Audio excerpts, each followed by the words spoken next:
Bakit tinawag na dynamite tree ang punong ito?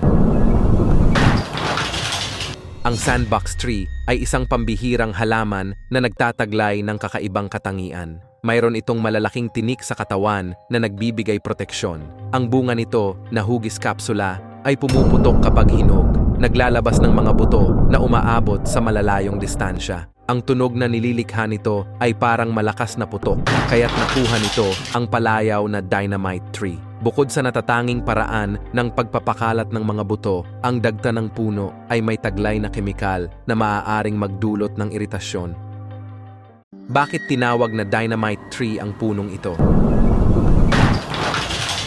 Ang sandbox tree ay isang pambihirang halaman na nagtataglay ng kakaibang katangian. Mayroon itong malalaking tinik sa katawan na nagbibigay proteksyon. Ang bunga nito, na hugis kapsula, ay pumuputok kapag hinog, naglalabas ng mga buto